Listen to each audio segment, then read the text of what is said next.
ఇండియాలోనే #1 varicose veins hospital Avis vascular centre.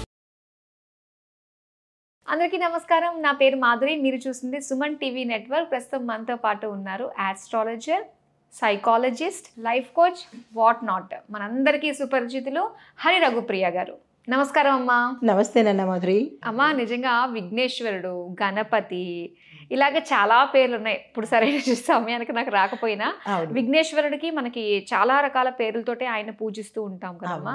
అన్ని పేర్లు అసలు గజాననుడు, గణపతి, విఘ్నేశ్వరుడు, ఇలాగా అసలు లంబోదరుడు, ఇలా చాలా పేర్లు ఉంటాయి. ధూమ్రవర్ణుడు, ఇది నాకు ధూమ్రవర్ణుడు అంటారు. ఓకే, ఇన్ని రకాల పేర్లు ఉన్నాయి కదా. అసలు ఆ పేరుతోటే ఎందుకు విఘ్నాధిపతి, విఘ్నేశ్వరుడు అనే పేరు, ఆ పేరే ఎందుకు వచ్చింది అంటారు? దాంతో పాటుగా వినాయక చవితి రోజు ఖచ్చితంగా ప్రతి ఒక్కళ్ళు మాకు ఆనవాయితీ లేదు అన్న మాట ఎవరు అనరు. అందరూ పాలవెల్లి కడుతూ ఉంటారు. దీని వెనుకున్న రీజన్ ఏంటో కూడా తెలుసుకోవాలందమ్మా. చాలా చక్కని ప్రశ్న.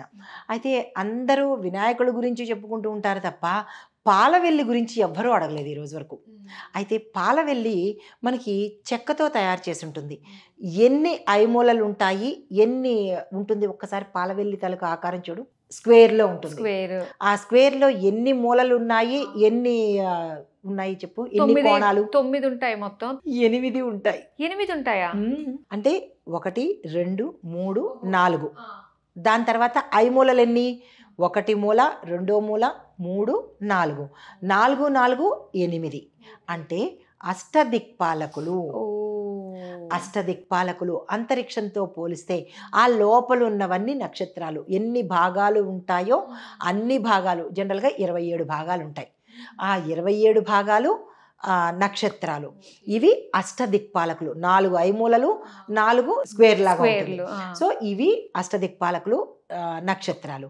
అయితే ఈ వినాయకుడిని పూజించడం వల్ల 3 జాతకరీత్యా, అంటే జ్యోతిషపరంగా చెప్పుకున్నట్టయితే కనుక 3 గ్రహాలు సంతృప్తి చెంది వాళ్ళ తాలూకా కష్టాలు, జాతకరీత్యా ఎవరికైనా దోషాలు కానీ ఇబ్బందులు కానీ ఉంటే కనుక ఈ వినాయక పూజ చేయడం వల్ల ఈ 3 గ్రహాలు సంతోషం చెందుతాయి. ఆ 3 గ్రహాలు ఏంటంటే బుధుడు ఏమిస్తాడు? వాక్ ఇస్తాడు, తర్వాత ఐశ్వర్యం ఇస్తాడు, జ్ఞానం ఇస్తాడు. దీంతోపాటు వ్యాపారస్తులకు వ్యాపార అభివృద్ధి ఇస్తాడు. ఈ 4 ఇచ్చేది బుధుడు. 2వ గ్రహము కుజగ్రహము. కుజగ్రహం ఏమిస్తుంది? వివాహము, దాంపత్యం, అన్యోన్యత ఇస్తుంది కుజుడిచ్చేది. తర్వాత కేతుగ్రహము, 3వ గ్రహము కేతుగ్రహము. ఈ కేతుగ్రహం ఏం చేస్తుందంటే ఆధ్యాత్మికతని, అంత్యంలో మోక్షాన్ని ఇస్తుంది. ఈ 3 గ్రహాలు జ్యోతిష్యపరంగా ఎవరికైతే కావాలో, ఏ ఇబ్బందులైతే ఉండకూడదు అనుకుంటున్నారో ఆ ఇబ్బందులు తొలగడానికి ఈ వినాయకుడి పూజ చేయాలి. ఓకే, జాతకపరంగా కూడా సెట్ అయిపోతాయి అన్నమాట. వినాయకుడి పూజలు ఇంత ఆంతర్యం ఉంది, ఏదో చేసేసామని కాకుండా. అయితే ఇంకొకటి ఏంటంటే, ఈ వినాయకుడి పూజ చేసేటప్పుడు మనకి ప్రతి సంవత్సరంలో 3 నవరాత్రులు వస్తాయి. ఒకటి చైత్రమాసంలో వచ్చే నవరాత్రులు, వసంత నవరాత్రులు అంటారు. భాద్రపద మాసంలో వచ్చే వినాయక నవరాత్రులు, గణపతి నవరాత్రులు. తర్వాత ఆశ్వీజ మాసంలో వచ్చే శరన్నవరాత్రులు. ఈ శరన్నవరాత్రులు అమ్మవారిని పూజిస్తారు. కానీ ఈ వినాయక నవరాత్రులు వచ్చినప్పుడు ప్రతి ఒక్కళ్ళు ఇన్వాల్వ్ అవుతారు. ఎవరు మాకు ఆనవాయితీ, ఇందాక మీరు అన్నట్టు మాకు చెయ్యలేము, మాకు ఆనవాయితీ లేదు, మేము పెట్టుకోము అనడానికి లేదు. ఎవరికి వద్దు? విద్య వద్దా? సంపద వద్దా? జ్ఞానం వద్దా? వ్యాపార లాభాలు వద్దా? ప్రతి ఒక్కరికి కావాలి కదా. కమ్యూనికేషన్ మాట కావాలి కదా. తర్వాత దాంపత్యం కావాలి కదా, వివాహం కావాలి కదా, ఐశ్వర్యం కావాలి కదా, తర్వాత లాస్ట్లో మోక్షం కావాలి కదా.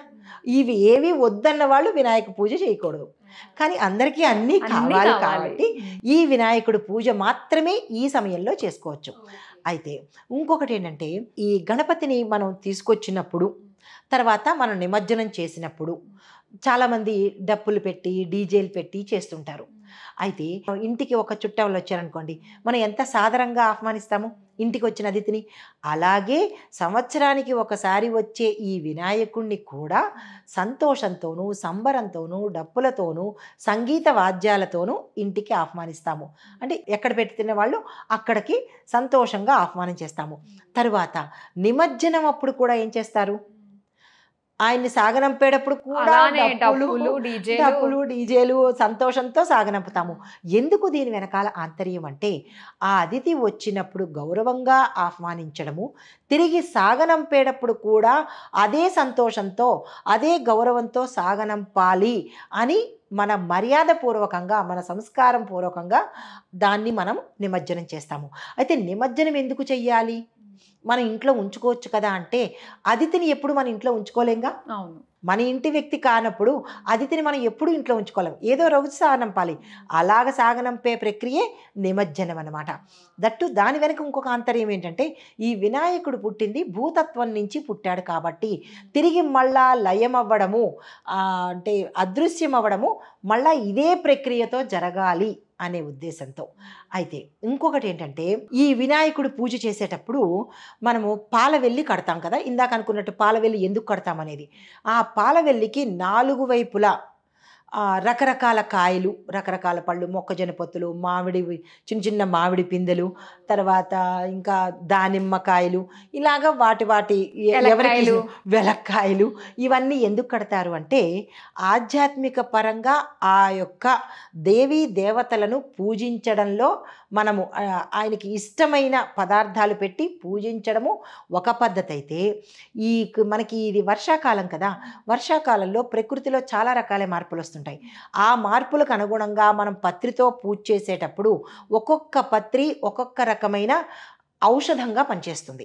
వాటిని మనం చేత్తో ముట్టుకోవడంతోనూ ఆ స్మెల్ పీల్చడంతోనూ మనకి కొన్ని గుప్తంగా ఉండే వ్యాధులను పోగొట్టడం అవుతుంది. చాలాను ఆ స్వామి ఆ పత్రాల్లో కూడా 21 పత్రాలనే తీసుకున్నాడు.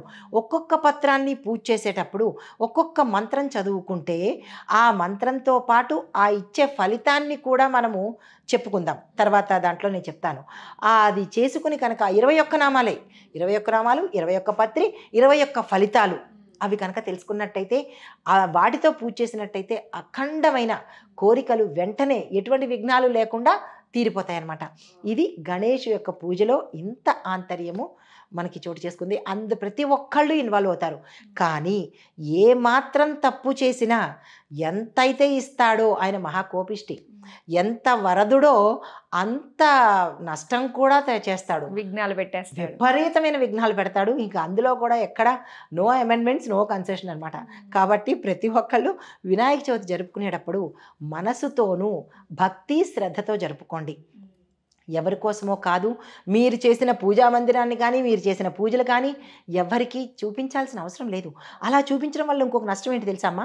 కానీ చాలామంది పూజ గదిని చూపిస్తూ ఉంటారు, వాళ్ళు చేసిన పూజల్ని స్టేటస్లో పెట్టేస్తుంటారు.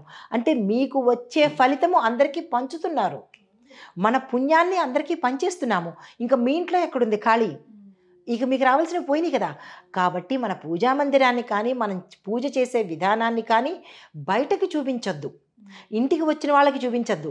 పోనీ ఇంట్లో ఉన్నవాళ్ళు మీ చుట్టాలైతే చూసినా పర్వాలేదు, కానీ ప్రతి ఒక్కళ్ళకి చూపిస్తున్నారే, పిలిచి మరీ చూపిస్తున్నారు. ప్లస్ ఇంకోటి ఏంటి, మనకి స్టేటస్లోను ఇన్స్టాలోనూ పెట్టేస్తున్నారు. దానివల్ల మీకు రావాల్సిన ఫలితాన్ని బయటకు పోగొట్టుకుంటున్నారు. ఇంకా పూజ చేసిన తర్వాత వచ్చిన ఫలితం ఏముంది ఇంకా? కాబట్టి ఇటువంటి తప్పిదాలు చేయకూడదు.